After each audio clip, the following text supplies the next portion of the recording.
And welcome to the latest edition of the 941 Sports Zone. We're all the way up to episode 16. 1-6. 1-6. I'm Spitz. He's John Bowl Season Masoni. I wanted to put something else on there, Rich. I wanted to go, I will play in a bowl game if you let me, but it didn't fit. So I went bowl season. Very interesting. Could be the last bowl season as we know it. Yeah. I really believe with some of the opt-outs and everything that's going on, and we'll get into that into this podcast when we get into the college football section. We have, of course, high school state semis last week. Not the results we were looking for in most cases, although Cardinal Mooney will definitely argue with us. We'll go college football. What a surprise. Notre Dame excluded. We'll talk about that. The Bucs, just an awful loss at home yesterday to the Saints, really puts the division in serious jeopardy. We'll talk a little bit about that and some of the other results. The Kansas City Chiefs are in trouble. We'll look at our locks of the week. We both did well last week. I had Texas Tech. You had Georgia. Certainly, both of them teams came through with flying colors, and both will not be playing until around New Year's. We'll talk all about the bracket and everything. And, of course, we have the last segment, which is, of course, What's Bugging Me. And the 941 Sports Zone brought to you, as always, by Mighty Dog Roofing of Southwest Florida, locally owned and nationally backed, delivering exceptional roofing for homes and businesses throughout the Gulf Coast. 941-251-4257 is the number, 941-251-4257. All right, high school state semifinals. You guys were up in Lakeland. You guys meaning Venice. No, we were in Lake Mary. Lake Mary. Well, Lake. Oh, did I? What did I say? Lakeland. Oh my God, Lake Mary. I'm looking right at it too. Rematch of last year's state final, which Venice won easily. Not the same story this time around. Lake Mary. I'll say it because I watched the game on their YouTube channel. Maybe a little bit of Nickelodeon version, but it happened. It happens. 31-26, Venice loses to Lake Mary to finish at 9-4. John, you were there. You were actually on the sidelines, which is a rarity for you. So you got some firsthand look at a couple of very controversial calls. Yeah, I will say this. A few more days removed from the loss. Obviously, you feel like you're close. You're right there. You should, a team that you beat last year. But beating somebody a second time and giving them a year to prepare is a lot different. Right. A lot of times with Venice, the first time you play Venice, it's a little overwhelming, and you don't really you can't simulate the speed of the offense, the play calling speed, a lot of the physicality that goes along with it. It's kind of hard to simulate in practice. We've been told that by a lot of different teams after the fact. So Lake Mary did a great job of ball control. I will say that more than a lot of the other nuances in the game that happened, the real winning formula was the ball control that they had. And the ball control was not come out and run the football. It was run and pass, and using the passing game as an extension of the running game, putting some pretty hard running backs out on the edges, Ashari Charles being the defensive end he is for Venice. He's a game changer, and you took him out of the game by play calling, throwing long, like it would be like a toss play, but you had to throw it 10 yards to the guy to get there. Did a real nice job of spreading us out and making and breaking tackles. And I still keep on saying I'm going to do it, but I really haven't done it at this point. But I would say 2-1. I would bet you it was 32 to 16 minutes time of possession that Lake Mary had. They would score on a 6 minute drive. We would score on a 90-second drive, and it gets hard. It gets hard to keep up when they keep on putting the pressure like that on the defense. But another successful season. That's 9 out of 10 regional championships in the last 10 years. That's 5 visits to the state finals with two championships and a third one in 2017. make that three championships, I should say. And then you just can't be disappointed when you get to the summit, which I told you everybody last week, telling Coach Ingman, Coach Woods, Coach Clark, semifinals is a big deal. You broke and Cardinal Mooney's been there and Booker's been there, but to get to that point where you break that glass ceiling, you've been there. Now your thirst for it's going to come more. You're going to know how to get there. You're going to have to look. Coach Ingman goes for two a week ago, right? And it works. And Coach Peacock tries a couple of onside kicks and it doesn't. If that works, it's a different game. Right. You've got to be willing to take a chance. As good as you are, sometimes you're going to face an opponent on the road that you've got to do some things to flip the narrative and change some things around. And if you don't have possession to do it, you're not going to go. And I think that's a lot to do with it. I didn't watch the whole state finals last year, but I would say another big difference in the game, their quarterback played extremely well. I thought he was under control. I thought he distributed the ball well, and he was a reason. I mean, that last drive, Venice had to make a stop. There was 4 minutes on the clock, and they methodically went down the field. He had a couple of passes. The last pass was on I think it was a fourth down, as a matter of fact. Yeah, there was two fourth down conversions. Yep. One with his feet. He made a run, and then the other one was a 4th and 10 wheel route to the receiver. He put it right on. It had to be a perfect throw because the linebacker had dropped perfectly back. He did everything he needed to do. He's no doubt. I mean, he's been a Notre Dame commit for 2 years. He grew a little bit too. He looked a little taller than he did last year. Maybe I'm just, old age. Maybe I'm not seeing it right. Well, you were on the sidelines. You had a different perspective. I mean, much different perspective. Yes. Yep. And so great job by him. A difference maker for sure. But other than those things, those little plays, because it wasn't a statistical situation. I think the stats were within yards of each other. Venice being more on the side of the running side of it, and then Lake Mary being on the other side of it with more passing yardage. But again, not big chunks here and there, but mostly short ball controlled passing game. Very accurate with those passes and very hard to stop in that game. All right, go down to 4A. Port Charlotte went up to Orlando. They were only about a half hour from you. Taking on a Jones team that a tremendous team. They were the 1 seed. Port Charlotte was the 4 seed. And yet after 3 quarters, after an interception return for a touchdown, Port Charlotte actually had the lead going into the 4th quarter. Jones scored. I saw an interview with Coach Ingman talking with the pastor there who does a lot of sports for them for Port Charlotte. Very good interview, very raw. It was like right after the game. Right. Interesting. They were driving the ball again, and unfortunately a turnover, and that the final margin wasn't nearly what the game was. Back and forth, close. And like you said, I think Coach Ingman said it in the interview, just makes you thirstier. They didn't go there just to be close. They went there to win, and unfortunately we're disappointed. Jones winning 35-23, John. Yes, and I'm telling you, they're ready to do it. They're ready to do something. Logan Flaherty comes back as a senior next year. The pieces are there. That's a lot to do with it. You know how to do it now. You've been there. I think that this is I foresee years worth of success.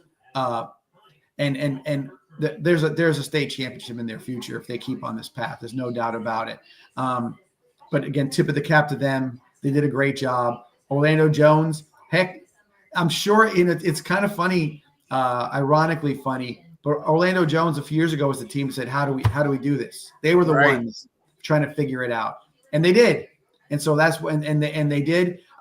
It would benefit Port Charlotte greatly to have more home games. That's a little bit of a Venice thing. You hear like, oh, it's sometimes it is a 6-point, 7-point turn for the home team with the home cooking, especially in the state finals, say semifinals. So that would be a goal for sure. Win your district, win your region, keep those points coming in, and it'll help you out quite a bit. Saw an interesting video after the game, John. Logan Flaherty, after everybody had cleared out, actually walked the field with his helmet, picking up all the debris, just kind of soaking it in, just being, I saw a comment from his parents. You're right. He's coming back. I didn't realize. I thought he was a senior. He's only a junior. Boy, yeah. They are really set up, and he's quite the kid. Had a tremendous year. It was his fumble, unfortunately, that led to Jones's final touchdown. I'm sure he's going to have to live with that for quite some time, but I'm sure that'll also fuel him in the offseason. Absolutely. And for you to say what he was doing, that kind of a thing, a competitor, which most great athletes are competitors. If you're not competitive, you don't care if you throw a pass and it's complete or not, that kind of a thing. They do things like that. You catch them in their own self-motivational kind of scenario. Yep. He's looking around. He's adding coals to the fire. Yep. And that's what you do. I've seen it up close myself with some really great athletes that come through Venice High School. And they have that same competitive edge, that same thirst to get better. You can sort of nurture it if you're a coach or a parent, but some of it is inherent to the person, yep. to the athlete. And so there's something about that'll sustain him, that level of intensity, that level of commitment through whatever he does in his athletic endeavors, wherever if he commits and stays with UCF, yep. As his commit. They're going to get a kid who's going to be a competitor. There's no doubt about it. 3A, Booker ripped through the region. No issues at all. Scored over 200 points. Got another shot at Rains, and were only able to put up 8. 28-8. Rains actually won it easier than they did a year ago. Bitter disappointment for Booker. They finish at 12-2. Another tremendous season. They have hit the state semifinals, but they can't break that ceiling. That's 3 times they've got to the state semifinals in the last 4 years, and 3 times they're heading back to Sarasota. And so that, again, great year for Booker. You're a regional champion. Hang another banner for that. But some of the times you say to yourself, man, they won 70-0. They beat somebody the week before by 68-0, yep. That kind of a thing. But the region is just that. It's the region, okay? And so you really have the new classification situation came out today. That's dictated to you, okay? Mm-hmm. That's who you're going to play in the region. That's why I say semifinals are different. You're playing teams that are the best of their region. Correct. Not just or the best of a region that could have 7 teams that might be better than the teams you play. They're battle tested. Lake Mary played DeLand, played Seminole, played all these different schools up there, right? Played 2 road games. Absolutely. And so they just kept and with Grubbs being there for as many years, and now he's a senior, obviously. He's faced it. He's been in those pressure situations. When he tucks the ball and runs, he knows he's got it. And when they call that wheel route, he knows he's where to throw it. Okay, just got to make it. Just got to make the play.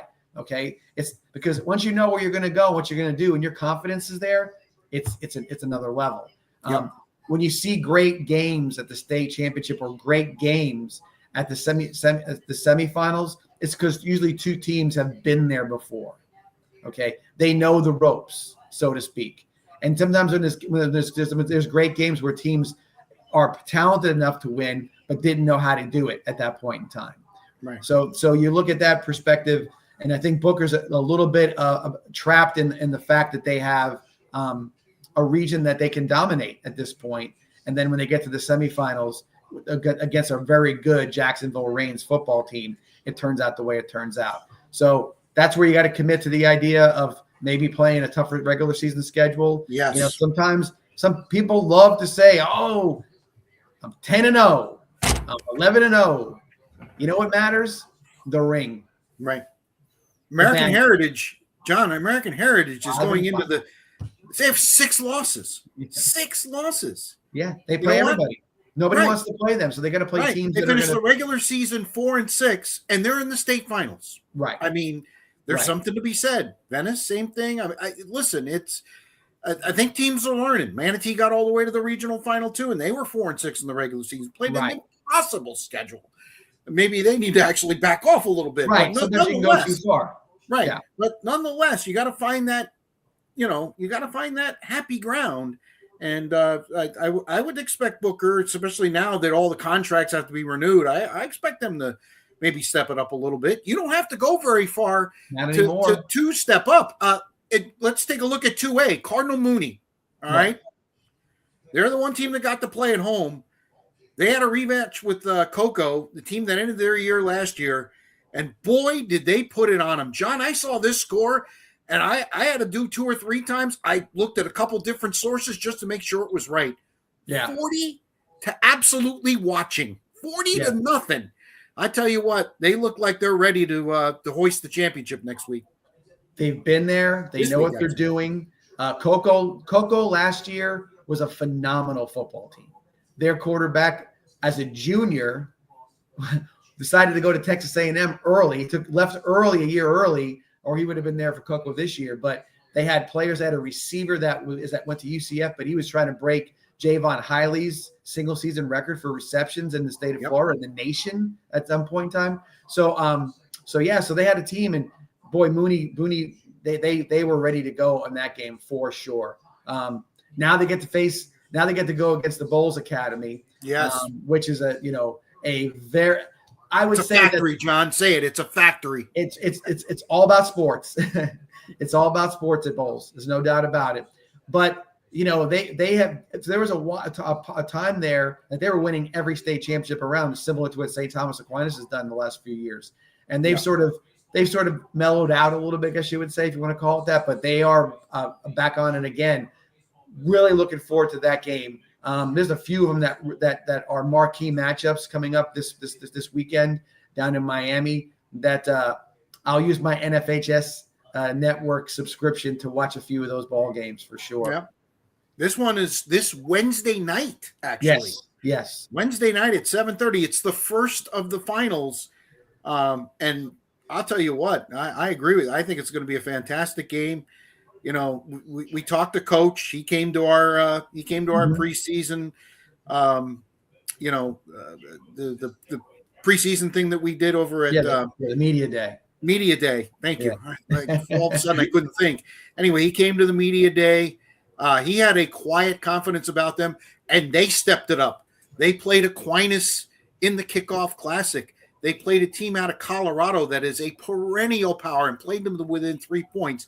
Those games got them battle tested and ready for last week against Cocoa, and they'll be ready for bowls. Right, and again, you have to look at it that you can't be afraid to take a risk and take a loss because again, I don't care who the coach. It could be Coach Clark or Coach Peacock, Coach Christiani, anybody else. They're going to say, "Oh, no loss is a good loss." You're supposed to say that, right? Right. But I can tell you, if you really thought about it, there's some good losses, and you can figure out where your team's standing. What you can self-scout yourself and see your own weaknesses in certain games, and you learn from those kind of situations. Now, can you do that in a win? Also, of course you can. But sometimes you got to be able to do some things, take some risk.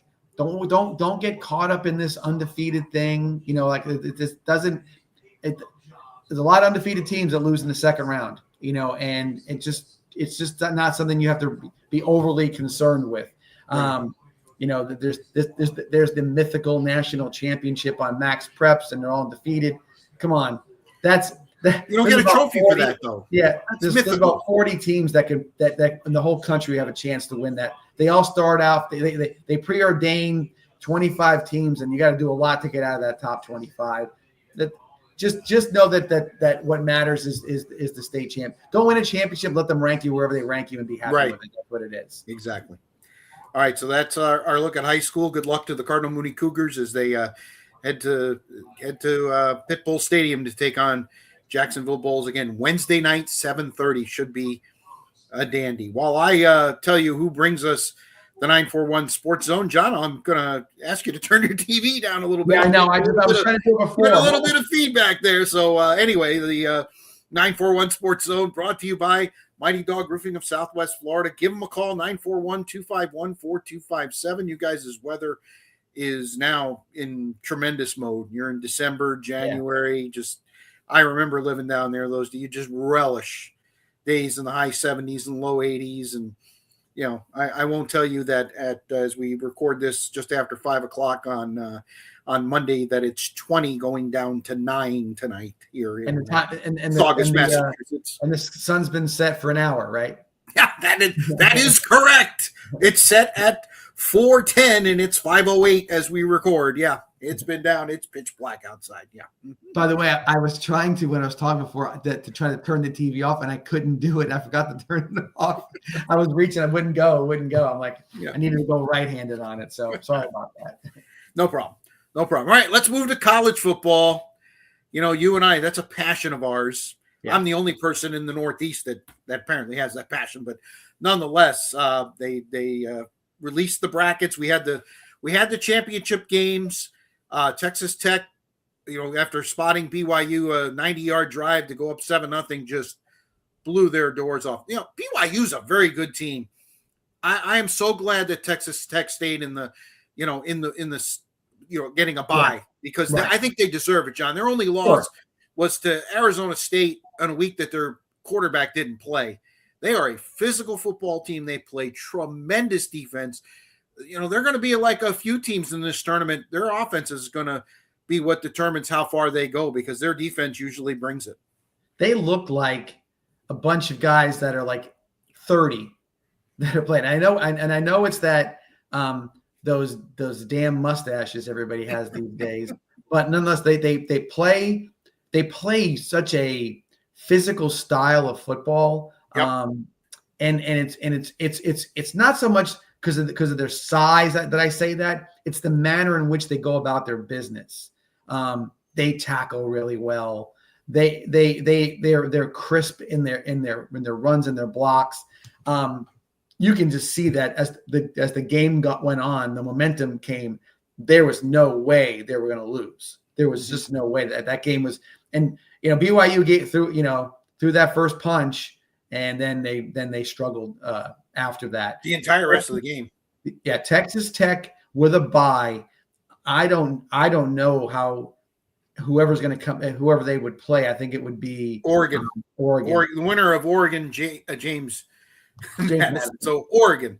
So I just don't see anybody that is going to be a problem for them. Whoever would. I mean, in their first game, you said if it was James Madison or Oregon, I just don't see a problem for them. Now moving forward, yes, there's a few teams that obviously stand out more so than others. But Texas Tech is a complete football team. I can only say this. I don't know. They're not game breakers, so to speak. It's not flashy. So reminds me of Georgia.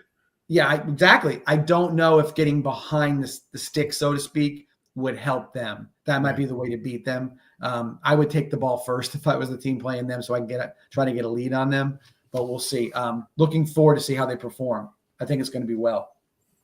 The SEC championship, you had a feeling. You took Georgia. You thought they were going to win. Did you really think they were going to blow the doors off of Alabama? I did. Go ahead. No, the second part of the question is, with that happening, did you think Alabama would not move at all in the final college football standings? So this is going to be something that I bring up later. Okay. Hint. Not necessarily this part of it, but another part to it. I thought Georgia would handle Alabama easily, only because I thought that I'm not convinced that this is your Nick Saban's Alabama anymore. Yeah. Okay. I think there's players still there. I think that Ty Simpson is a decent quarterback. I don't think he's a great quarterback. Sometimes you are what you are, even from game one. Florida State beat Alabama easily. Mm-hmm. And Alabama kind of got shook it off a little bit. The defining win for them was obviously the Georgia win in Athens, which was a big deal. But I will tell you that every other time I watched them play, I was equally unimpressed, or have been equally unimpressed by them. I just don't see that same Alabama. And I keep on using the same in this analogy. They look raggedy. Okay. When I watch them play, their jerseys don't fit right. It just doesn't look right to me. And I know it sounds weird. It's a perspective I have on it. They don't look the same. It looks like there's certain details that don't quite fit. Okay. Now I'm going to give you another kind of crazy thing. I'm sure maybe you watched Game Day from the SEC championship from down in Atlanta. Mm-hmm. And on the dais, they had Kirby Smart, right, Nick Saban, and Kalen DeBoer. Kalen DeBoer showed up in a suit that did not fit him. He had no tie. He didn't look the part. Okay, he looked like, I don't know, like he was unwilling. What's that? Running late? Yeah, or raggedy, or something didn't look right. Saban looked buttoned up. Kirby looked buttoned up. There's something to that, Rich. I know it sounds weird. There's something to that. Mm-hmm. That he doesn't look. He looked like he was. He had no answers in the Georgia game. From down one, he had no answers, no reply, nothing. And you could see the Alabama at the end was playing just sort of like, hey, we got a touchdown. What do you know? Not trying to find ways to get Ryan Williams involved in the game. No running game at all. Yeah. Zero running game. Okay. That's not Alabama. No. And there's well, they're the number one seed in the SEC. Yes, they have talent, lots of talent. Okay. But the way that they played, Georgia didn't have as much talent as Alabama. I'm gonna tell you that, especially on offense. Georgia doesn't have a guy that just pops off the page at receiver or anywhere for that. They got good tight ends. I know that they can block. But they don't. But they are prepared. Mm-hmm. That was a preparation win. That was we figured it out. There's no way they were going to lose a second time to Alabama. That's right. How I felt. Now, the argument about Alabama, 3 losses, everything else you mentioned about should they have dropped in the polls, or dropped out of the polls? No, just even dropped in the polls, even dropped 1. Well, the fact that you lose by 3, that's and we'll get into that. We'll get into the polls because this committee, I don't know. There's some things I don't understand. Money. You understand money, right? Well, I understand money. Yes, I got you. Because Notre Dame doesn't share their money. Right. Notre Dame keeps their money.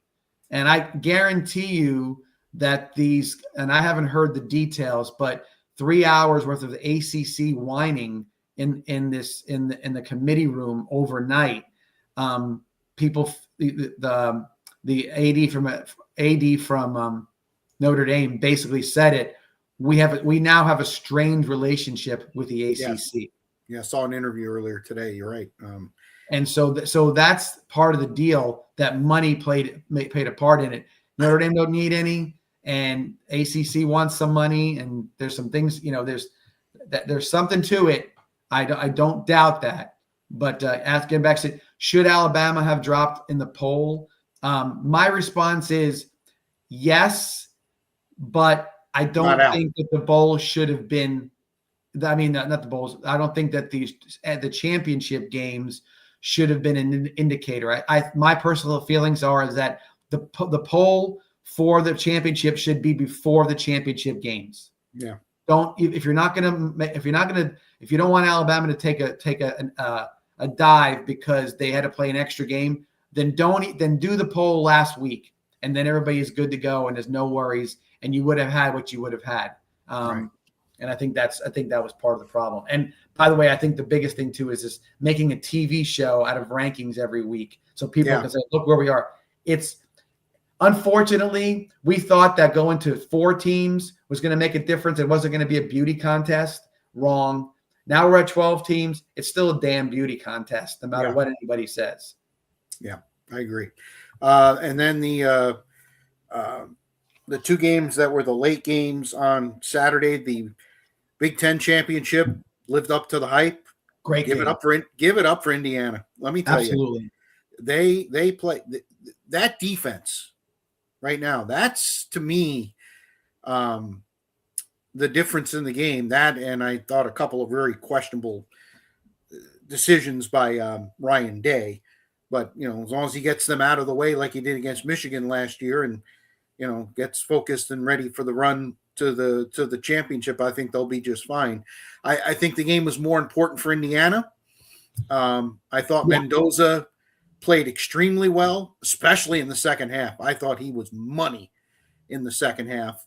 And give it up to the Hoosiers. I mean, they haven't done anything since I was 1 year old back in the late 60s. Yeah. First Big Ten championships in 67.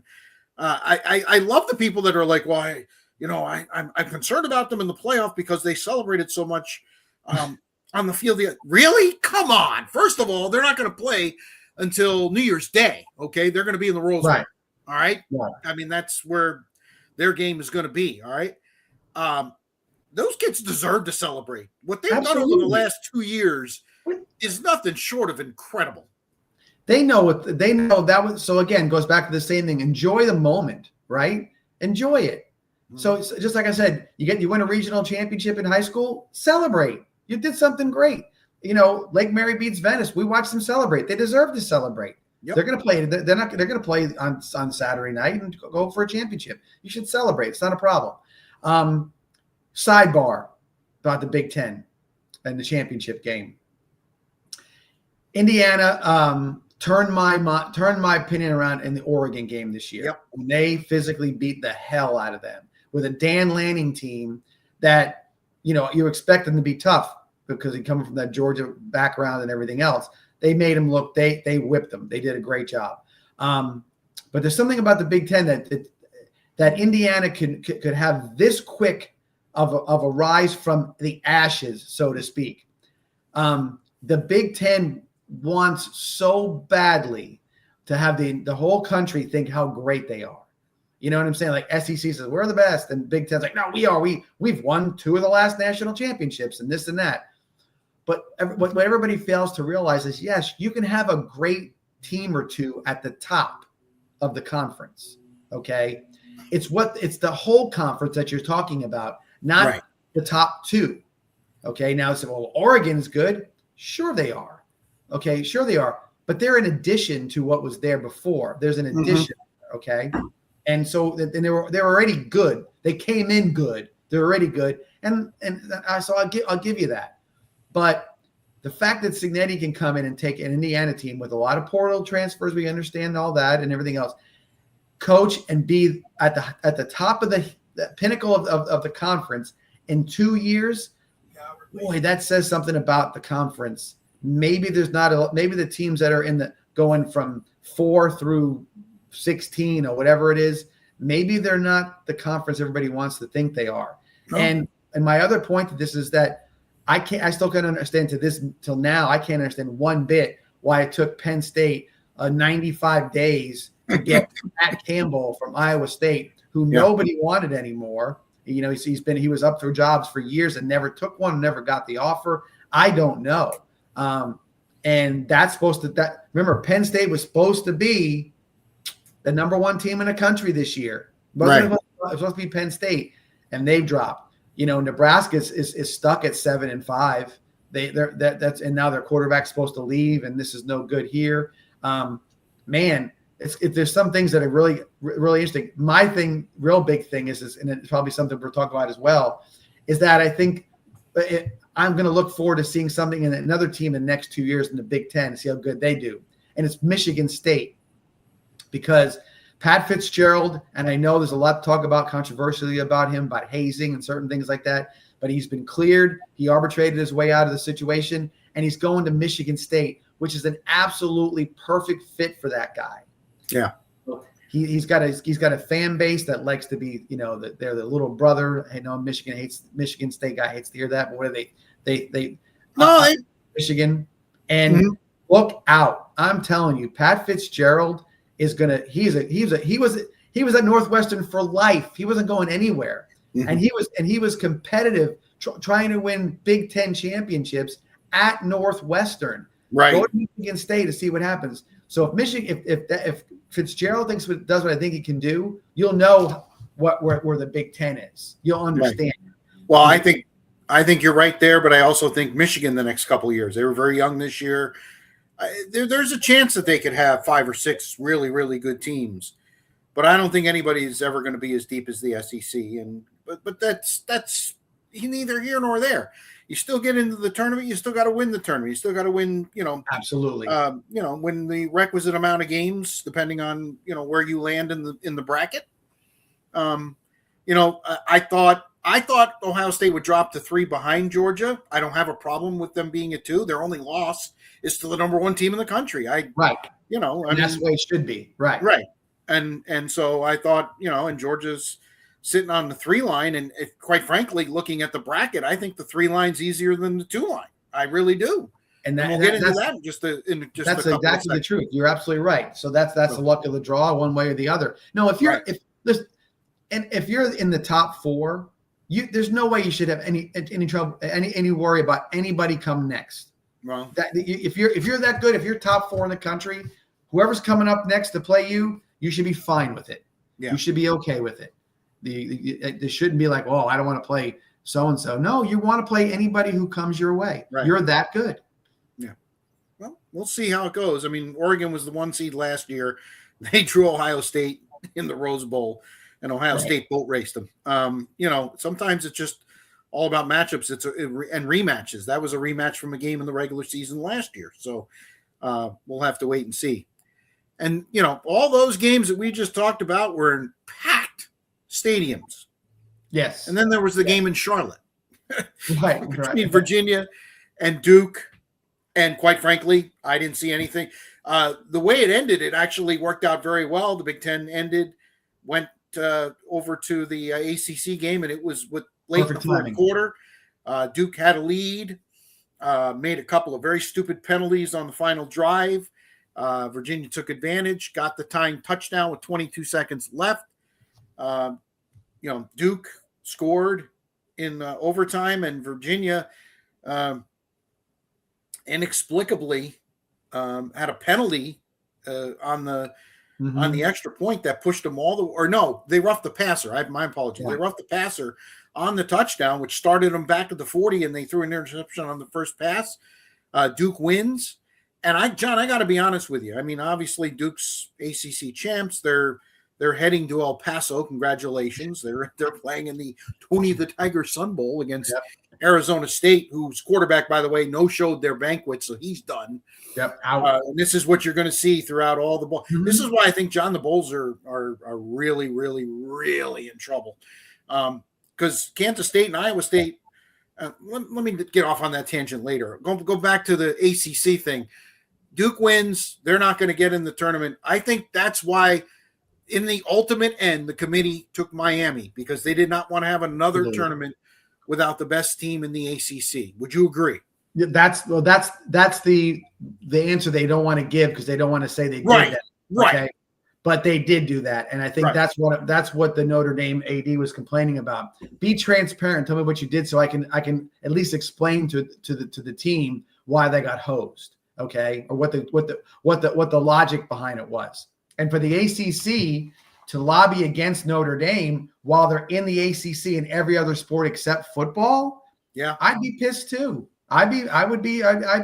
That's almost like how it takes something like this to make you mad enough to do something you didn't want to do all along. I could see Notre Dame turn around today and be on the phone with the Big Ten commissioner saying, "Hey, listen, I don't want to play in the ACC no more. they threw us under the bus. Can you fit us into your situation up there with the Big Ten? And that's where they should be from the get-go. That's where they should be from the get-go. Go play in the Big Ten and commit every bit of it. Keep your contract with NBC. Who cares? Yeah, but are they? Notre Dame's going to want the same deal. They want to be a non-member just playing Big Ten schools. I think Tony Petitti's got to say, listen, you're either in or you're out. Well, that's the thing. Notre Dame's reached the point now where in this particular case, having your toe in the water got you what you got. Mm-hmm. If you were fully an ACC team, you'd be in the championship right now. Mm-hmm. This independent stuff, because here's what I went back and looked at their schedule. Okay, lost to Miami, lost to Texas A&M. But there's too many Navies and Syracuses, and there's not a game you looked at and said, I thought Pitt could beat them, but Pitt was playing, but Pitt just rolled over for them for whatever reason. Well, but they rolled over for Miami too. Right. It was just weird. They're an equal opportunity rollover team. But I think that's what Notre Dame. If you had a conference affiliation is necessary. Who's independent anymore? BYU used to be independent. They joined a conference. Correct. Who's not joining a conference? I don't get it. And I know Washington State and Oregon State are in some orbit on their own or whatever they're doing. Well, the Pac-12 is coming back. Right. Not the way it was, but it is. Right. And so my feelings is that Notre Dame, there's a lot of things that have been said about Notre Dame, and I get I think they did get hosed somewhat, but well, here's what hosed them. Whose fault is it? Here's what hosed them, and I'll have more on this later. But again, you said it at the beginning, John. The TV show. Right. It was a 6-week TV show, and for 5 of the weeks, Notre Dame was under the assumption they were in. Right. They were. I think when it started, they were 9 spots clear of Miami, and each week it got a little closer and a little closer and a little closer. And once BYU lost, suddenly they were next to each other. And, they talked for 5 weeks about the head-to-head not meaning anything. Then all of a sudden the head-to-head meant something. And again, this is, it just smells. It really does. What's funny about certain things, like you watch, I don't watch ESPN as much as I used to. I watch it for the sports. I don't watch it for the gab. Okay. So, and we're gabbing right now, but they make their own headlines. Mm-hmm. You and I can't make a headline unless we do something silly if I moon you right now or something crazy, right? So, but nonetheless, they created that TV show that created this problem for Notre Dame, right? But yeah, right. Reese Davis is going to go and he's going to go hard at the guy who's on the selection committee and ask him why did they do this to Notre Dame and why did they all of a sudden they tumble down? What he should have said is because we try to do what you guys want and make a TV show for you. Can't do that. No, John. No, you can't, because I go back to the same thing. Money. Right. You did it all for money. That's what it is. And so ESPN, you can't be the in-depth investigative reporter on the deal, because you are the part of the deal. Correct. You can't go there. Now, why'd you do that for? You're there. Right. Your people are telling you, guess what? This is going to be a doozy tonight. We're going to put this guy here, this guy, because they're all playing around. They're not taking their job seriously the first 5 or 4 weeks. They're just going down and going, nah, here's a ranking. And then they don't realize that, hey, we stuck Notre Dame at 8. We shouldn't do that. Right. Well, you did it.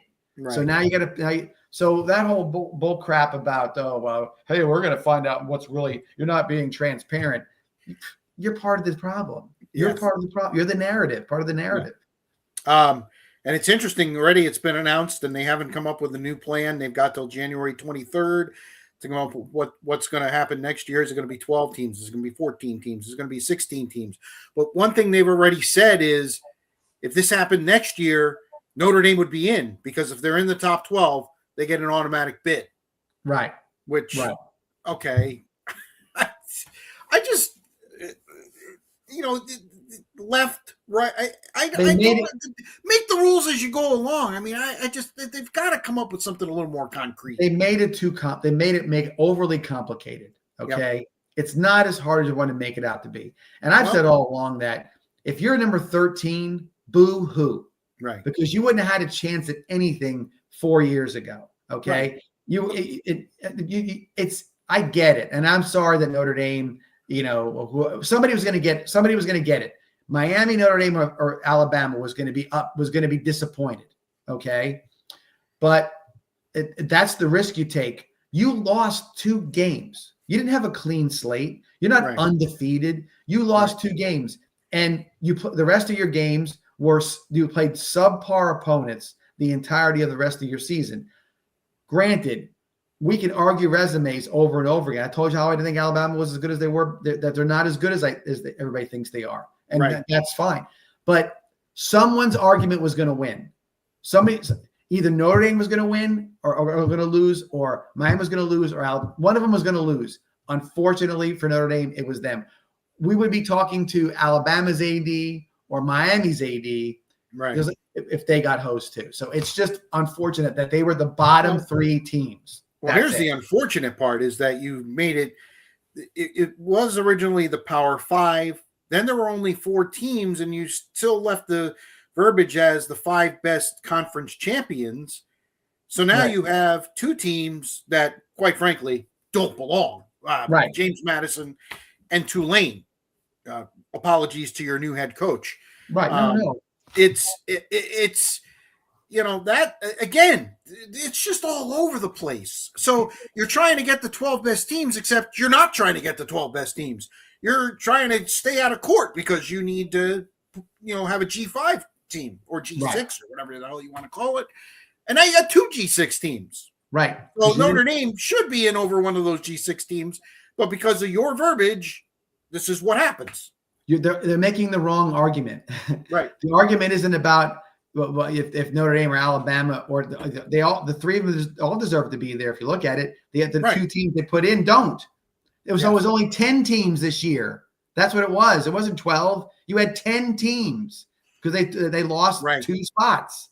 Yep. So, and I get it. The ACC made their own bed.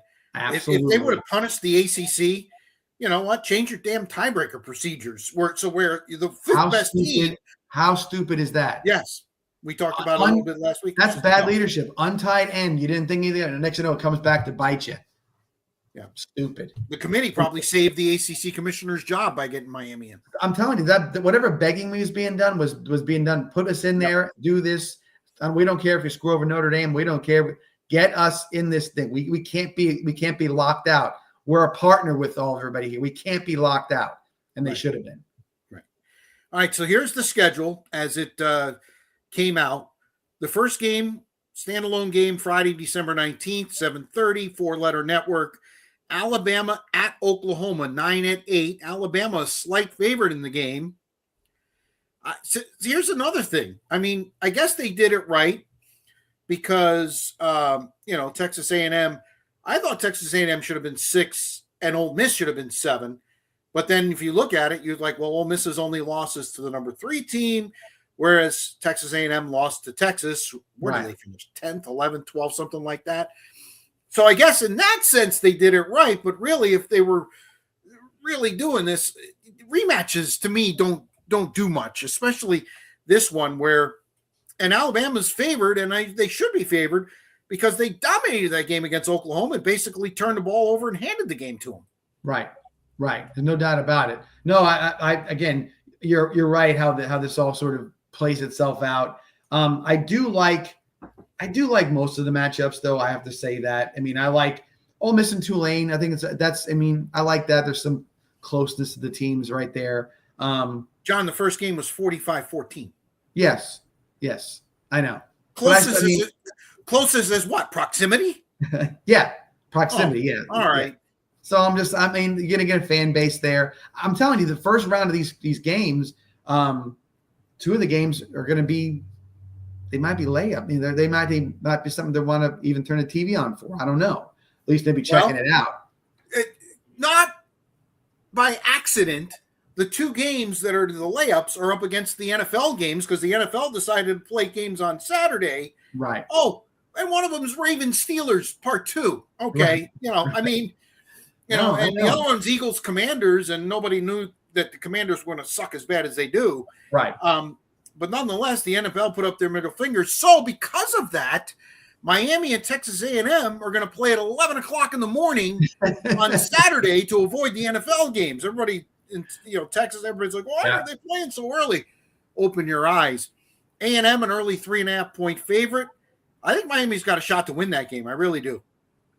I don't know what Miami. I know you're not a big Miami fan. I'm not a Carson Beck guy, and I think as he goes, so goes Miami, because and so I just don't know what to expect. I don't. Mario Cristobal is going to try to conservatively play a game. It's like you're just not quite sure how effective they're going to be. A&M can be explosive. A&M's got a chip on their shoulder right now, I would say too. Yes. So that would be my look at it.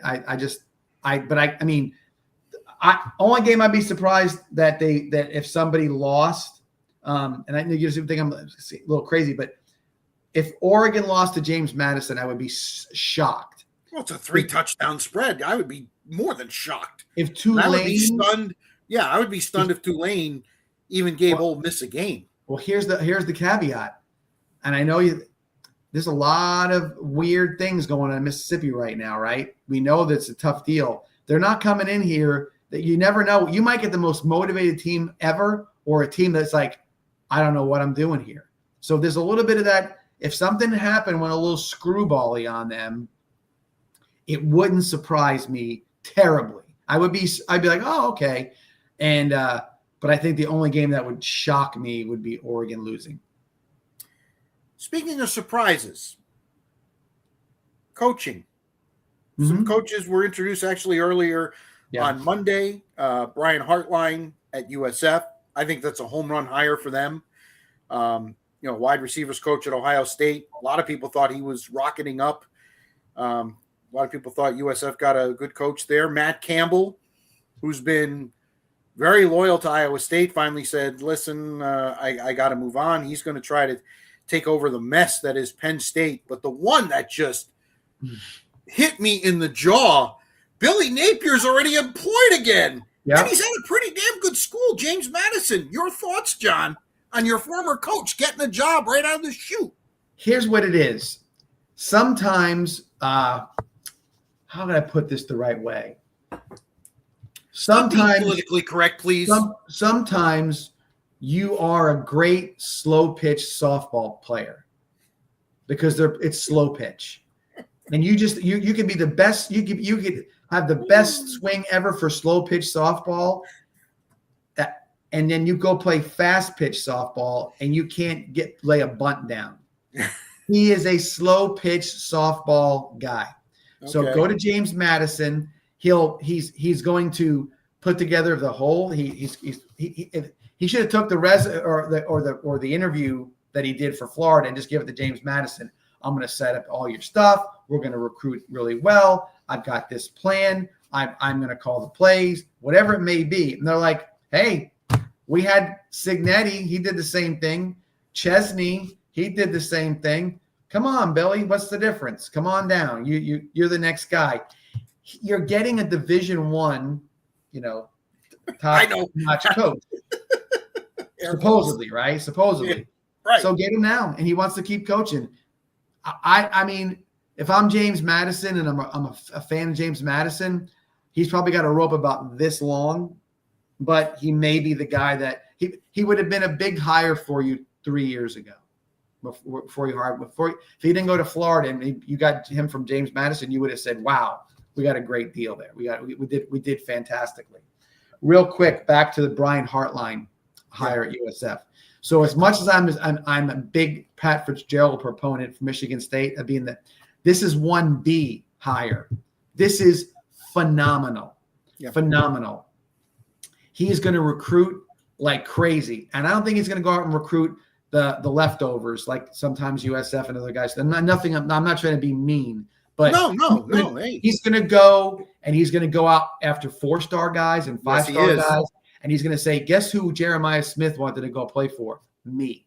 Mm-hmm. Guess who Garrett Wilson wanted to go play for? Me. Guess who? Because Jackson Smith and Jigma. Right. You name them all. Ibuku. Olave. Yep. Olave. Yep. and what's his face's kid down in Arizona now. Oh gosh, I can't think of it. I'll think of it in a little bit. But nonetheless, they're all huge. It's a big gets. He's going to come in there. He's going to light it on fire. It's a great hire. Give him 4 years. He's going to be out of there. But get him through the new stadium. But he is. I think he's going to be that good. I will tell you this. Go back to my Ohio State thing and about Indiana and everything else. I thought Ryan Day. You know what? He had a good year. Wasn't off the chain. Did a great job. I didn't think a nice job, but man, he lost Chip Kelly, and now he lost Brian Hartline. You got Matt Patricia. I know that's a great hire on the defensive side, but this is where it gets harder and harder to find people for replacements. Yep. And don't be surprised if guys might follow him from Ohio State to USF to play because they're going to be 3 and done. I think it's a bigger deal than people realize that him leaving Ohio State. I think it's huge. So we'll see what happens. I mean, Alex Golesh did a great job. This might be an upgrade, and that's not a reach to say. Right, and that's not a slap on Golesh either, because I think he's an upgrade at Auburn. I think that cycle there worked itself out very well. Yeah, and let's give Rob Higgins his flowers, man. I mean, he brought Super Bowls to Tampa. We've talked about this before. He's had 4 of the last 8 Frozen Fours in Tampa. He knows what he's doing. He could sell ice to Eskimos. Right. He had a target. He went right at, didn't waste any time. You mentioned you kind of exaggerated a little bit, but it was 54 days that Matt Campbell finally gets, Penn State.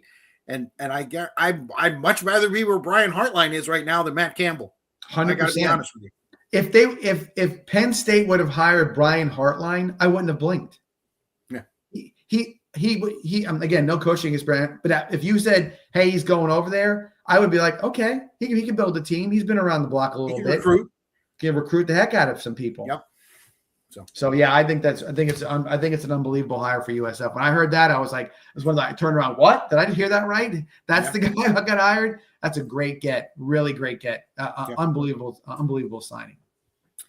All right, there you have college football. We're gonna have some fun watching the games. We'll get much more in depth into the games themselves next week because they'll be coming right up. So looking forward to that. Army Navy's this week. Navy's almost a touchdown favorite in that game. This could be one of the last years, the way the playoffs been going. If they go to 16 teams, Army Navy might not be a standalone game anymore. Right.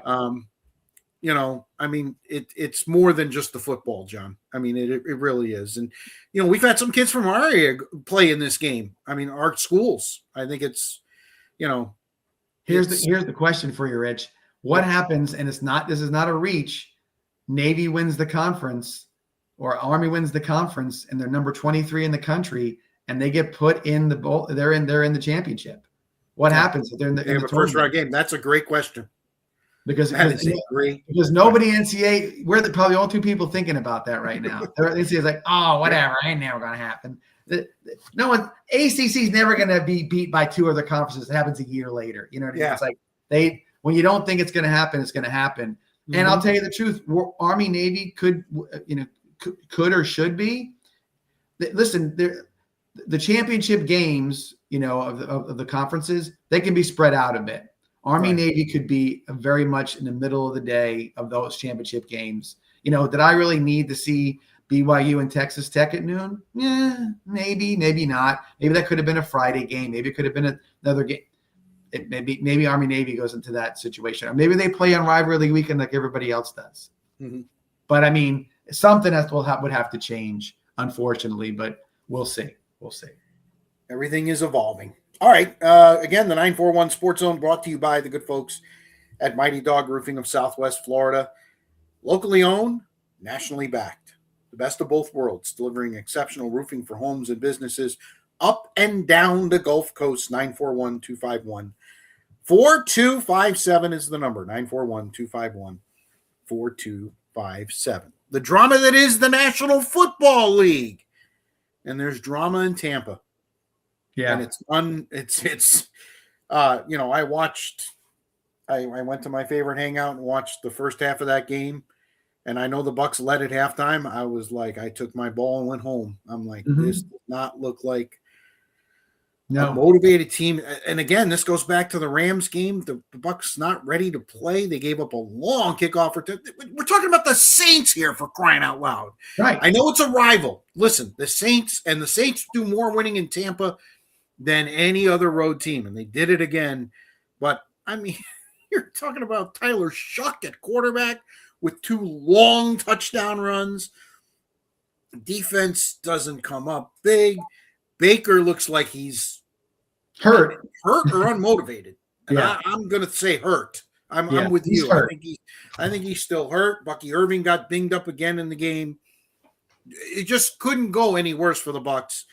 24-20, they fall to 7-6, and there's technically now in second place in the NFC South because Carolina's got a better conference record, and those 2 teams are going to play over the next few weeks at the end of the season. The final games at Raymond James, and thought that was going to be a formality. When I came down in October, when the Bucs were 5-1 and the 1 seed and everything was all rosy, and now they're getting the wheelbarrow out and getting ready to roll Todd Bowles right out of town. Todd. That's what it is. I'm not a fan of Todd's. I think Todd's a great, nice guy. I just think I don't see it. I've never seen it.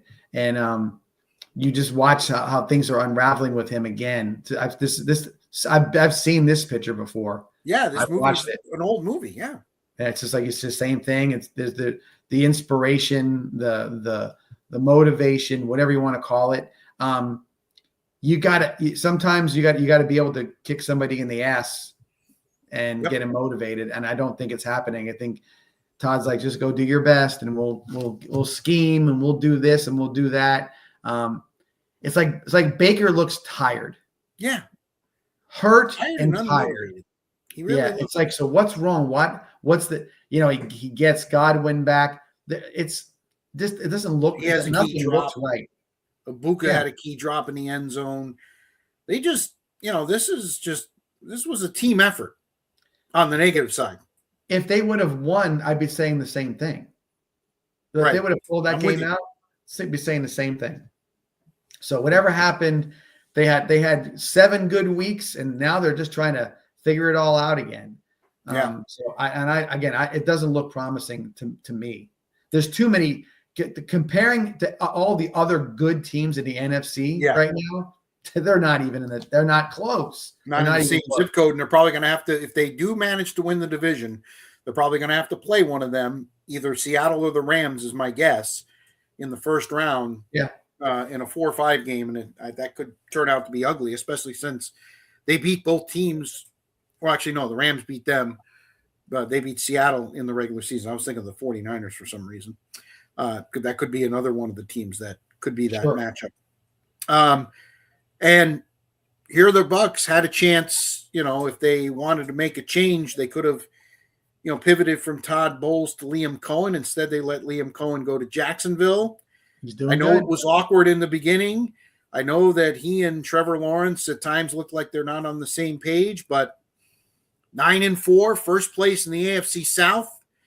And really now with Daniel Jones tearing an Achilles, man, this Achilles stuff is just, it's unbelievable. I really feel bad for him because he really had played well this year, but they're done. 36-19 Jags in first. They don't have to play Houston again. So all they have to do is keep winning, and they'll win the AFC South. Well, you said about the Achilles. I really believe that he's walking around with a fractured fibula in his leg. There's no way you can't tell me that he's not leaning back and doing something. It's the wrong thing, the wrong situation. All those long muscle kind of situations. I don't know if the Achilles actually called, but all the muscles in the back of your leg when you get hurt, it's all because you're not doing something right. The hamstring is not, you didn't warm it up enough. Now you got an Achilles. It's there's things that you're not doing. Water on the field. So it's Remember Rodgers blew his out with the Jets. He didn't throw he didn't play very much in the preseason. It's all the same thing. So Daniel Jones is probably not really doing much during the week. Who knows with that whole situation? Jacksonville, I think Liam Cohen went there and he said Trevor Lawrence is not ready for prime time. I'm gonna kick him in the ass, and he did. Trevor Lawrence didn't like it because he had never been kicking his ass since his sophomore year of high school. Everybody genuflected to him, I'm sure, being the stud athlete that he was. And now they're saying, do you want to win or do you want to put some stats up and get a contract? And now he's already got the contract. Yeah. Now, but again, do you want to win? What are we doing here? What are we doing? So that's what happened. And I think that there's some motivation behind that. No question about it. Speaking of Houston, they won their 5th straight game and the last 3 back to back. Buffalo. I had this memorized. Buffalo, who'd they beat last week? Let's go to Kansas City first. But Kansas City last night, or Sunday night, I should say. They frustrated Patrick Mahomes, held him to 160 yards passing, picked them off 3 times, 20-10 the final. I know Andy Reid took some of the blame. He went 10-10 game. That's not Andy Reid. But he obviously is reading his team and thought they needed to convert there to win the game, because even though they had tied the game at 10 after being down 10-0 at halftime, they weren't getting the big chunk plays. They weren't moving the football. And he read the room and it didn't work out. And now Kansas City falls to 6-7 and they don't win any tiebreakers. They are literally on life support. Yeah, they're done. Mahomes looked done last night. Like all of a sudden he played and all the wizardry and running around, it just wasn't working anymore. And it's almost like he said, when Forrest Gump stopped running after a year, and he said, "I think I'm going to go home now. I'm tired." And what? I think he's tired. I think this is like we always say, like when the Lightning went back to back Stanley Cups. Man, that's a lot of hockey. That is. And when you go to Super Bowl every year for 5 or 6 years, man, it's a lot of football. It's a lot of football. It caught up to Brady at some point in time a little too, it caught up to everybody. But I will say this: sometimes let's say this year is a wash and they don't make the playoffs. What a reboot next year! I would be picking Kansas City to win next year, because there's no way Andy Reid and Patrick Mahomes are not going to get it right. One other thing about Kansas City: Travis Kelce needs to marry Taylor and go retire. He is just about ready. He's about done. He can't get open. He doesn't look like he's shrugging his shoulders all the time too.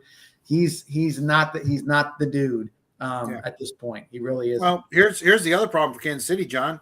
They're in salary cap hell. Yeah, they're going to have to do it through the draft and hit home run after home run. So this could be a little bit of a drop off. By the way, I finally figured it out. Indianapolis was the team in the middle at Indianapolis that Houston beat last week. Yeah. So quite a 3-game run for them, for Houston. And they're just sitting there. They're making their run. That's their division. It's kind of like the Bucs, except the Bucs are going in the wrong direction. Yeah. Houston got the 3-5, and they said, "All right, we're not." They had that miracle comeback against Jacksonville. They kicked the crap out of Buffalo. I mean, they've definitely put some pelts on the wall for sure.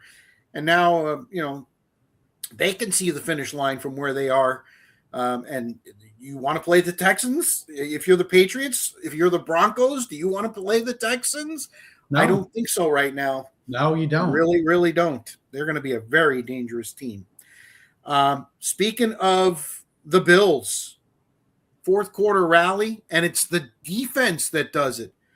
After Joe Burrow torched them for 3 touchdowns in the first 3 quarters, 2 interceptions that really both were inexplicable. 1 return for a touchdown. Christian Benford is in line to win the 2nd consecutive Defensive Player of the Week award for them.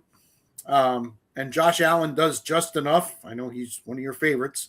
But, he didn't play hero ball, to his credit. They just fought and fought. 39-34. That's a very flawed 9-4 team that comes to New England this week having to win to have a chance to win the division. New England wins, they clinch the title. I look at Buffalo again, taking my bias away from it and from not liking Josh Allen, and their problem more so than anything is their defense. Yeah. Okay, is their defense. I think Joey Bosa was a bust as a pickup at this point. I don't see again. I'm looking at them play. They're kind of given they're better than the Jets and the Dolphins, so they got 4 wins under their belt right away. Josh Allen keeps them in a lot of games. Credit to him for doing that. They just don't look the part at this point. I'll be surprised if New England doesn't beat them by 10, because I think Buffalo's not going to be able to go in there and just now. Things can happen. Drake May is due for a bad game. You never know what's going to happen in those situations. Things get a little tight here and there. I think that New England has zoomed past them as the cream of the crop in that division. And so I'm not 100% sold on them. The other game that I know you're going to bring up too is Pittsburgh and Baltimore. Yeah, a lot of heat on Mike Tomlin. A lot of for the offense. Baltimore got hosed. Baltimore lost that game on their own as well. Pittsburgh was the beneficiary of that. Rodgers played okay. Both of those teams will probably be in and around the playoff mix, depending on how everybody else. Well, one of them's got to win the division, right? But both, if they can kind of chug along with each other, whatever's going to happen there. Cincinnati is the most talented team in that division. It's just that they can't get their act together, injuries and whatever else it may be. And you saw that against Buffalo. They managed to screw it up. They were driving to go put that game away. Yes. Away, and they screwed it up. So, but Baltimore but Pittsburgh and Baltimore, I think Betting Man says to me that one or both of those coaches are gone next year. Because I wouldn't argue with that. If Aaron Rodgers gets to the playoffs and he loses, is he going to come back to Pittsburgh? I don't know if Pittsburgh wants him back. Yeah. Although he did play his best game as a Steeler yesterday, right? Or Sunday. But it's got to be a move along moment at some point in time as well. And John Harbaugh, Lamar Jackson does not look like Lamar Jackson anymore. Well, he's hurt. He's his ankles. He won't run. Absolutely. He actually ran for a touchdown first time since week 1. Hello? And so that's the thing, because that's his game. And this was going to happen. This was the catch-up moment. So what's going to happen there too? Yep. If I'm the fan base, I love these guys, but I don't know if I want them back next year. And again, that might mean you might get something worse. And that's a lot of people figure, hey, I'd rather be competitive and not get rid of them. But at some point in time, the wax is off the car at this point. It looks like a beat up old raggedy car at this point. It doesn't look like a showroom. I have an analogy. I can't say it. Shiny new car. Doesn't look like a shiny new car anymore. Right off the lot. Yeah, no doubt. What a game took place in Green Bay yesterday. Packers. Great game. Got out to a 14-3 halftime lead. Give the Bears credit, man. They fought back. That team is dangerous. I know they lost the game yesterday. And I Ben Johnson's got to do a little self-scouting. Speaking of guys, they're driving. It's the 2-minute warning, and they went 3 straight runs, and then on 4th and 1, they had a play call. Caleb, he had guys open, but he was zoned in on his guy in the end zone. It was intercepted. 28-21. The final. Packers take over first at 9-3-1. Bears at 9-4. These two teams get to play again, and we could see them a third time in the playoffs. I'll sign up for it right now. No doubt. Game. Caleb Williams, you're seeing the improvement in him week after week after week, and he's an interesting character. I mentioned how Trevor Lawrence never got him kicked in the ass. Caleb Williams never hang around long enough for you to kick him in the ass. Right. So he's Ben showing Johnson's definitely kicked him in the ass, John. Yeah, there's no doubt about it. That's what I mean. That's why he's playing better, because this is what he needed. A guy to tell him this is what you need to do, and he's getting better. If he buys into this, the Bears will be good for a while at quarterback. If he buys in, we'll see. Green Bay, I don't know. I know this sounds weird. You watch them, And there's just times that they just don't look. They look terrible sometimes. Right. And well, two of their losses are inexplicable. Cleveland and there's Carolina. inconsistencies to them. They worry me in the playoffs. I would trust Chicago more in the playoffs than I would Green Bay at this point. And I would trust anybody else in the NFC West over them as well. But they are a good team. They're talented. Dallas made them even more talented by handing over Micah Parsons. Yeah. I mean, that's like the gift of all gifts. You know what I mean? Like, here you go. Take this guy. And he is playing tremendous. Because that defense, that's what they needed. They needed that one guy. One guy. Yep. And they got him. And the prime you speak of the NFC West. The Rams went to Arizona, did what they needed to do against the Cardinals, 45-17. Seattle, 6-6 at halftime. I wonder what their coach said at halftime, because it ended up 37-9. Yeah. And Raheem Morris has to be dead man walking. If he survives, they play the Thursday game against Tampa. If Tampa beats them and thumps them, I don't think he survives the mini bye. I know he's not going to survive after the year, but why hold on to him now? Because it looks like the team is just absolutely quitting. They're lost. They're lost. They don't know what's going on. There's like, I don't know. Atlanta's an interesting. I don't know why they would even have hired a Raheem Morris. Nothing. Right. I mean, that make no sense. And then you put him in there, and you set him up for failure with bad contract with Kirk Cousins, Robinson, the running back. Yeah, best player in the NFL. Right. That's what you hear. Well, he was everybody's number one pick. He underutilizes them. They don't do anything with him. Right. I don't understand what they do. There's nothing there. I mean, if the worst team would still run him 30 times, you know what I mean? It's like I don't get it. I don't get it. They're saving him for something. I just don't know. In Raheem's case, they saved him. They saved Kyle Pitts. They've saved Drake London. They're saving everybody. Well, London's been kind of banged up, but again, they put all their eggs in the Michael Penix basket off of 3 games last year. He has not been the answer. And I know a lot of people are like, well, you got to get him parts around him. He's got tremendous parts around him. They don't know what to do with him. Right. I don't understand. I just don't think he's where where he got drafted. I don't think no, I didn't much of him as other people do. I want to go and get into this Denver game in a minute, but I'm gonna Miami. Speaking of a guy who's saving his job, he was dead man. A lot of people thought he wouldn't come back from Germany or wherever they played, and now all of a sudden, Miami 6-7. They're probably going to finish somewhere around 9-8. They got the Bucks who are struggling. 34-10. They just came out and waxed your Jets, who have been playing better at home in the cold, where Miami normally doesn't play well. They're just doing enough to screw up their draft position. Well, and I'm going to say this to you. I was going to use another.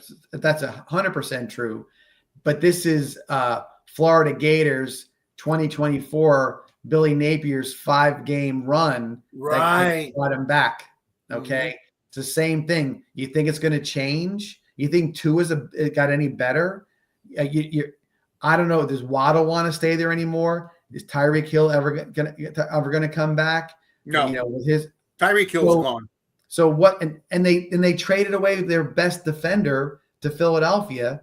Mm-hmm. So again, a win's a win. No matter who you play, win's a win. But the Dolphins, this is fool's gold right here to think that they're gonna. This is a turnaround situation. The guy, this is what he's been doing. He just does it differently every time. He's been 4-0, at the beginning of the season. Then now now he's 6-7 is what his record is. Okay, so he's 6-7. What if he started 4-0 and he went? Now he's 6-7. You are what you are at that moment. How you got there. Does it make a difference? Is it, especially when the guy has shown that he doesn't do much beyond this?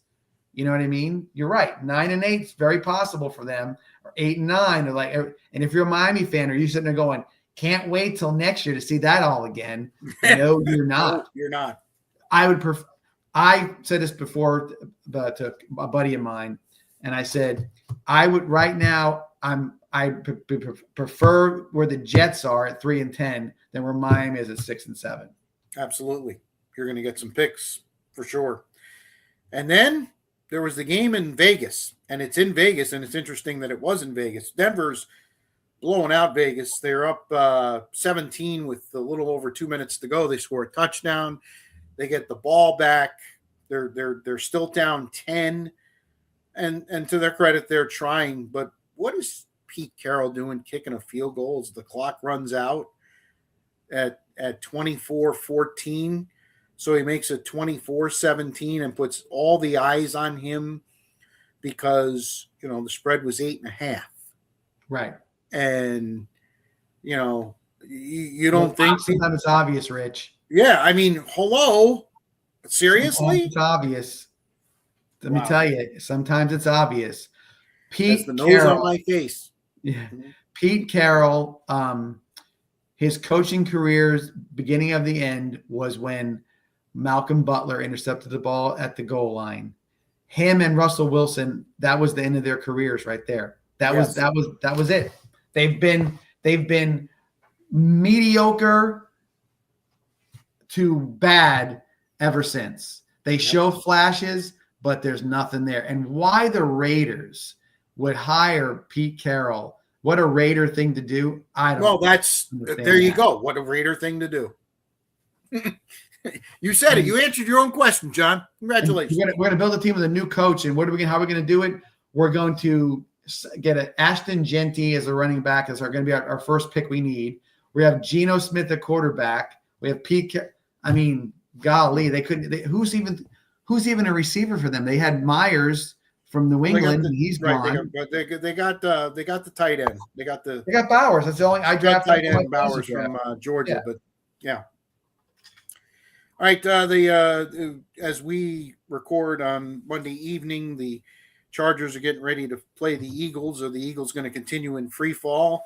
And are the Chargers going to be able to continue to make a run despite their quarterback having surgery on his hand? Yeah. And by the time you watch this, you probably know the answer to it. We mentioned the Bucs in Atlanta on Thursday Night Football. Even I'm going to have trouble watching that one. Sunday, again, we mentioned New England can clinch the AFC East with a win over Buffalo and Foxborough. Chargers can officially put the dagger in Kansas City as they play the Chiefs. Green Bay is at Denver in a battle of first-place teams. That's an interesting game, and for a couple of reasons. Right now, Denver, by tiebreaker, is ahead of New England. Even both teams are at 11-2. Right. If New England takes care of business against Buffalo, and Green Bay goes out and wins at Denver, which Green Bay is the ultimate Jekyll and Hyde team, well, that puts New England in the pole position in the AFC. I think that's where it's going to end up. I really do believe that. Okay. I think New England's they're riding it. So that they're the team right now. They're riding it out. Knockwood, I guess, unless there's an injury, that the wrong person gets injured, it could be a problem. Detroit is at the Rams. That's a big game. Detroit needs to win, needs to keep winning to try to get to 11 or 12. And they're running out of time. They had a nice win on Thursday night against Dallas. The Rams just keep on keeping on. I mean, they had the stumble against Carolina. That's a huge game. Carolina is at New Orleans trying to wipe away the loss earlier in the season at home to the Saints. Yeah, the Saints are 3-10, and they've went into Carolina and Tampa and won at both places. And one of those two teams is going to win the NFC South. Right. I don't think I need to say anything else. The Sunday Night Football game, Minnesota at Dallas. They'll never flex out of the Cowboys could be 2-10-1, and they're not flexing out of. No, not a chance. Not flexing out of that because their fans still watch. And the Monday night game, Miami. We just talked about them. They're red hot. against a Steelers team that's going to need that game. That actually is an intriguing Monday Night Football game. It's a great Monday Night Football game from a lot of perspectives because they get a lot of mileage out of what we just talked about McDaniel coming back or being the coach or whatever it may be. But Pittsburgh's defense needs to go step up and make Tua uncomfortable. You do that, you got Miami. Problem is Pittsburgh's defense has been so hit and miss this year. They've been really bad. Yeah. That's the weird part about that for sure. All right, let's move over to the locks of the week. We both hit, as I mentioned earlier, Texas Tech for me, Georgia for you. John, does that make you same record as me? Are you 7-4? You're 6-5. Okay, so you're a game behind. I know the college games are down the road. So our locks are getting a little more squeezed. You want to go first?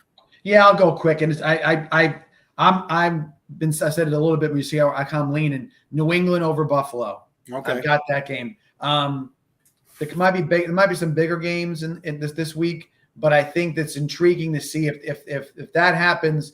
I'm interested to see how Buffalo responds to the rest of the year. I think they'll try. I think they're going to try to do what they have to do, but McDermott has always been sort of an iffy guy with them. I think this game could be a real watershed moment for the year and maybe for the next couple of years for Buffalo. What they're going to do and how they're going to do it. They need talent on offense.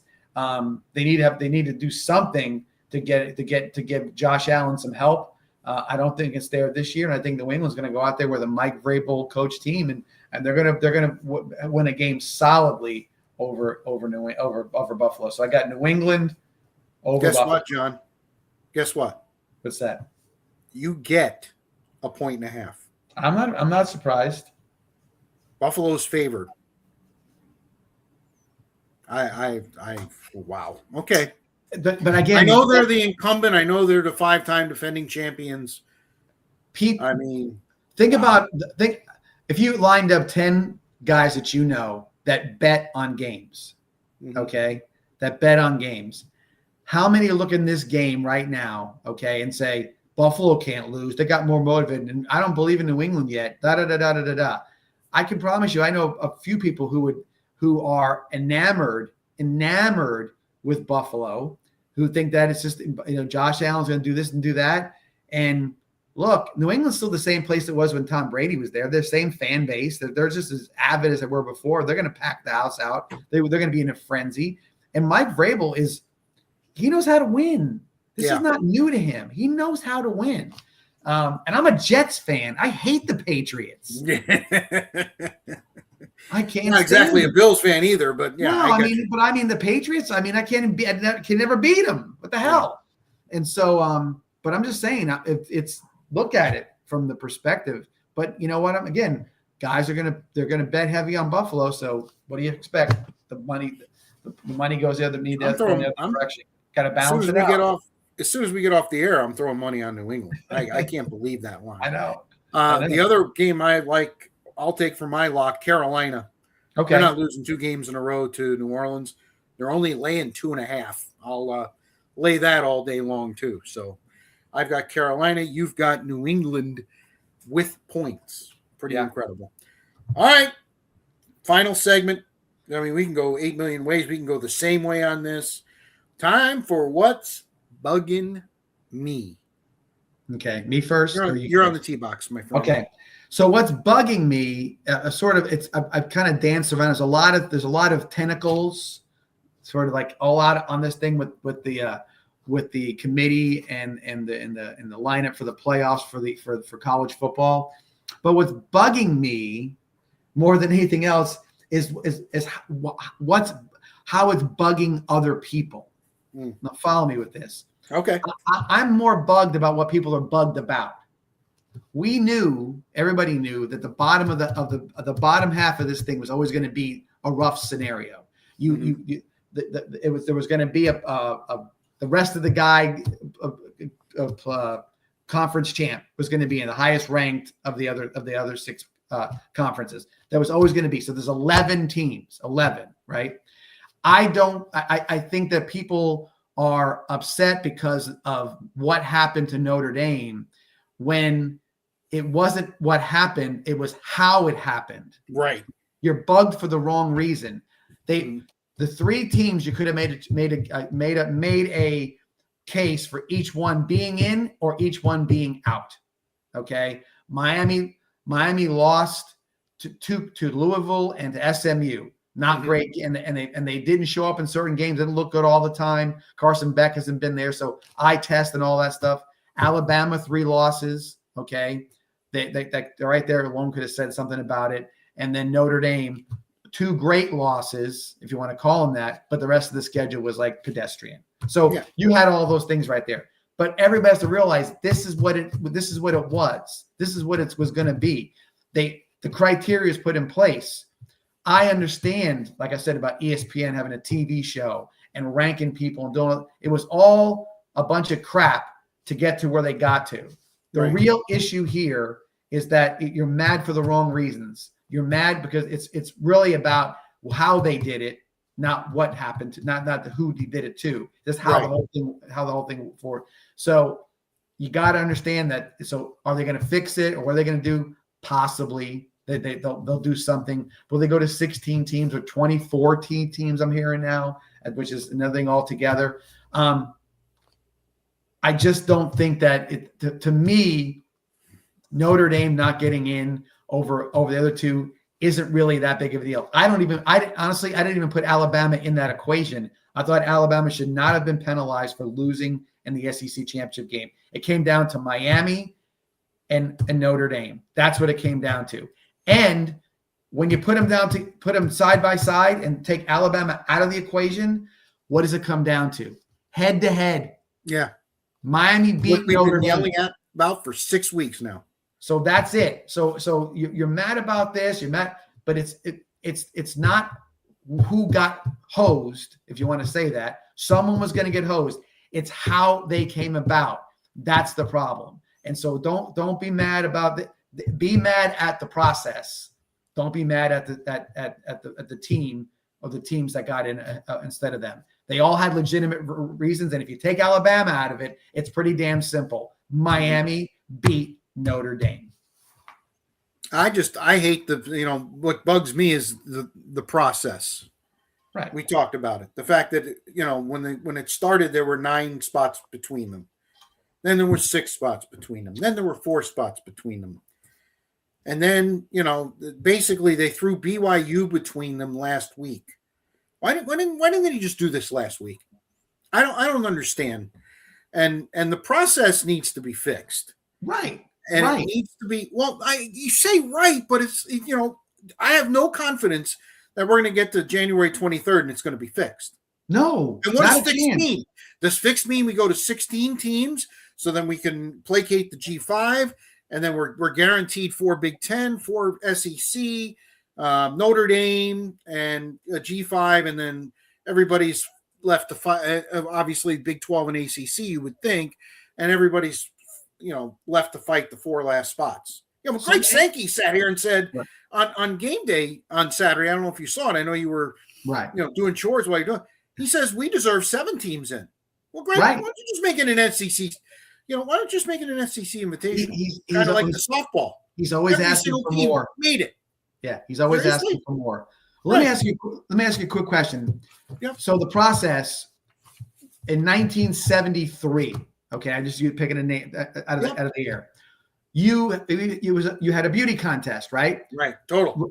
Reporters. You had 3 polls. You had UPI, AP, this, that, whatever it was, right? Everybody had Alabama got the AP championship. So-and-so got the UPI championship, whatever it was, right? Yep. And it was all opinion.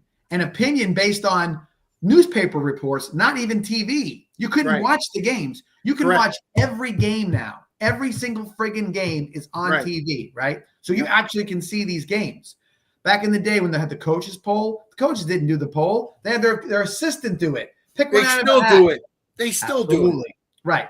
So here we are all these years later, and we're talking about analytics and this and that.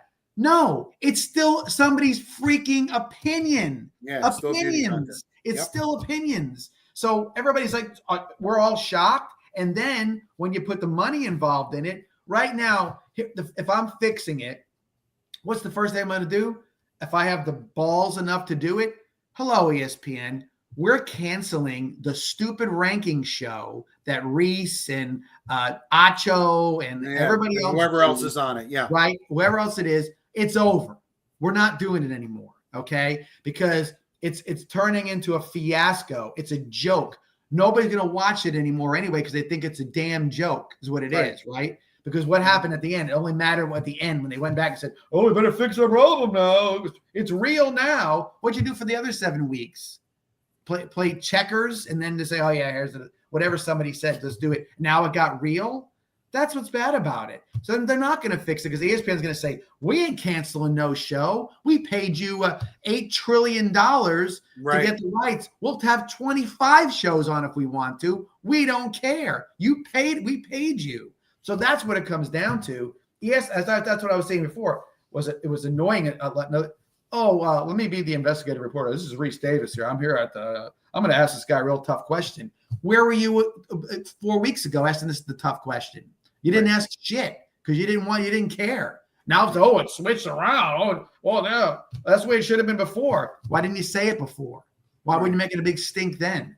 Because it didn't matter because you were getting paid. Yep. So that's what I think. Well, we're kind of similar on our what's bugging me's. And the other thing for me is the bowls. I think at this point, I know, and I lived in El Paso. They live for those 2 weeks, having the teams there, showing them off the city, Juarez, although they can't do that now, kind of thing, but I think they're gone, man. I think they're gone. Yeah. I mean, just watch some of the games coming up.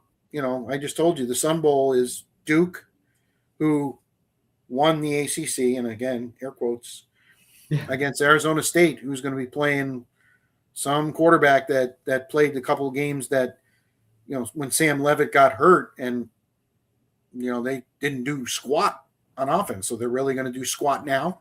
The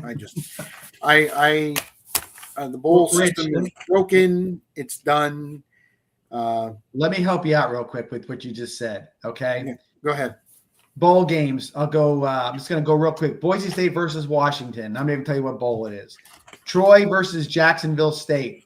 USF versus Old Dominion. Louisiana versus Delaware. Arkansas State versus Missouri State. Kennesaw State versus Western Michigan. NC State versus Memphis. Utah State versus Washington State. Have we even seen a Washington State game this year? Did they exist? Okay. They gave Lane a game. Louisville versus Toledo. Western Kentucky versus Southern Miss. UNLV versus Ohio. Hawaii, I didn't see them play once either, versus Cal.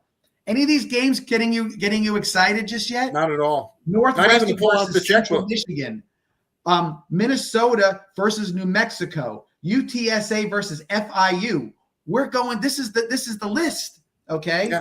Yep. Pitt versus East Carolina is the first game you possibly say recognizable, right? That's the military gold bowling military bowl. By the way, what the hell are these names? The Wasabi Fenway Bowl. You know what I mean? Oh yeah. Well, those are the sponsors. I know. Who's in the Fenway Bowl anyway? Army versus UConn in the Fenway Bowl. Okay. Snoop Dogg Arizona Bowl presented by Gin and Juice. Fresno State versus Miami of Ohio. Isoleta next New Mexico Bowl. San Diego State versus North Texas. What the hell are these games? Yeah, exactly. Why am I going to watch these games? All of them on ESPN, and you're not a bettor. They're all out there for the bettors, John, and you're not a bettor. So you have no interest whatsoever. But you said about the bowls being dead, or going to be dead. They're dead. It's already dead because you've got games that I don't know how to put it. It's like, hey, you're going to go. I love all kinds of football. I love Pop Warner. I love high school. I love college. But my goodness, this is there.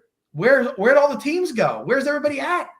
Well, you stopped conveniently. I mean, I do know Michigan is playing Texas and Orlando. Yeah, there's another bunch. There's some decent matchups, but hey, in the end, you're 100% right. And really, on the surface, Michigan and Texas looks great. The question is Bryce Underwood and Arch Manning going to play? if one or both don't play, what's the deal? What? Right. No reason to watch. If the NFL was to equate the bowl games, it would be the playoffs are going to be in 2 weeks, and the Jets are going to play the Saints on Sunday for an exhibition game. Right. And you're like, yeah. Who's watching it? Me, because I'm a Jets fan, right? Or whatever it may be. But not anybody 12 Saints else. fans that there are. Yeah. I got you. That's what it is. That's what it is. Yep. Unfortunate. They're dead. And that's what it is. The end of the 941 Sports Zone, episode number 16. Hey, real quick, Wednesday night, everybody, watch Cardinal Mooney.